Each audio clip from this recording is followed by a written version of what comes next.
Welcome to my second blog. আমি আমার চ্যানেলে রান্নার ভিডিওই শেয়ার করি, তারপরেও মাঝে মধ্যে দুই একটা ব্লগ ভিডিও শেয়ার করার চেষ্টা করছি ইদানিং।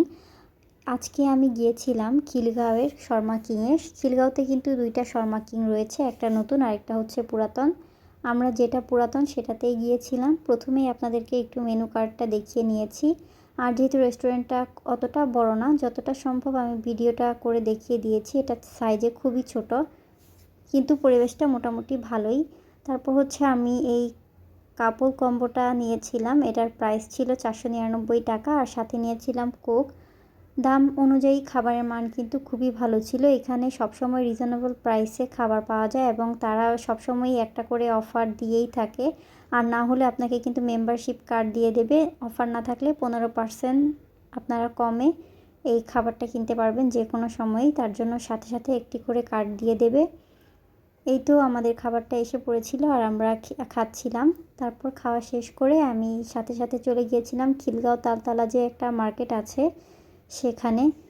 এই মার্কেটে কিন্তু রিজনেবল প্রাইসে অনেক ভালো ভালো জিনিস পাওয়া যায়, যেটা ঢাকার নিউ মার্কেট থেকে অনেক কম দামে এখানে জিনিসপত্র পাওয়া যায়। আমি এই চুড়িগুলো এখানে দেখাচ্ছিলাম, এগুলো 150 টাকা করে নিয়েছিল, যেগুলো নিউ মার্কেট থেকে আপনি 200 টাকার কমে অবশ্যই নিতে পারবেন না। আর এই আংটিটার দামই চেয়েছিল 120 টাকা।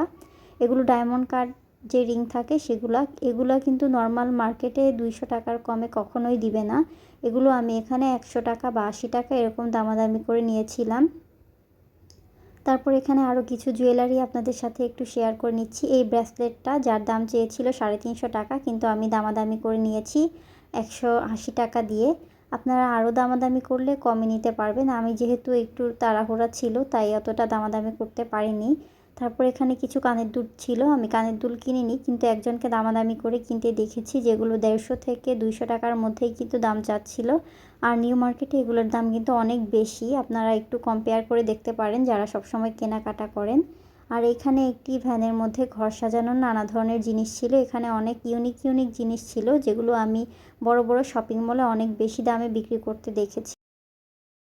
আমার আজকের এই ভিডিওটি আপনাদের কাছে কেমন লাগলো কমেন্ট করে জানাবেন। আর এইরকম ভিডিও চাইলে অবশ্যই কমেন্ট করে জানাবেন। ধন্যবাদ সবাইকে।